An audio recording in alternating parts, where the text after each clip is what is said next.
Speaking of business friendly, you have voted to make Walmart pay $12.50 an hour for wages and benefits.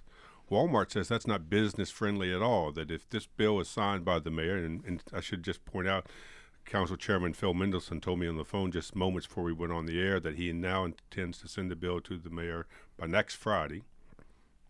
You passed 8-5. You were one of the 8.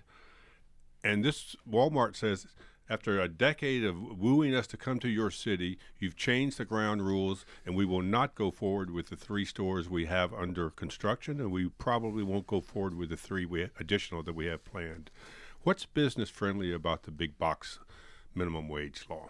I think that it's important to distinguish when you're an elected official between different entities, and I think Walmart is a different entity altogether. And I've different from a big small meds? business, from big medical delivery of healthcare and small businesses in the District of Columbia. It's a very different thing. So for me, it should be no surprise to people that I've been fighting against Walmart coming into the District of Columbia for a very long time because of this issue. I think it drives down wages across the city.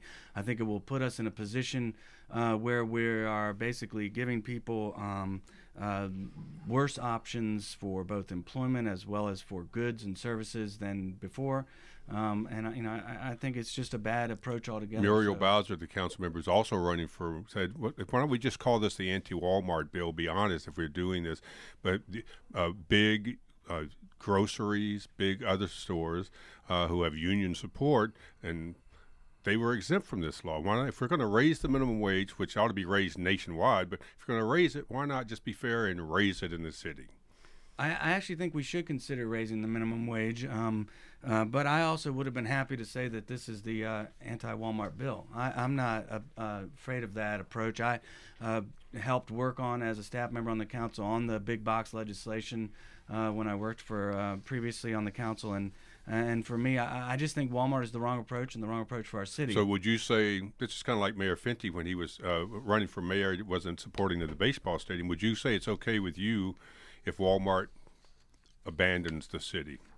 I know that's not abandoned. That's not the right word. That's not fair. I think it's okay with you if Walmart to reneges and leaves the city, and that's okay with you. I think if they refuse to open 3 out of 6 of their stores, I don't think that's going to hurt our city at all. What if they all 6? I mean, they just say we're going to leave the city. Yeah, and I've told them that. Yeah, it's okay with you. Yep. Okay.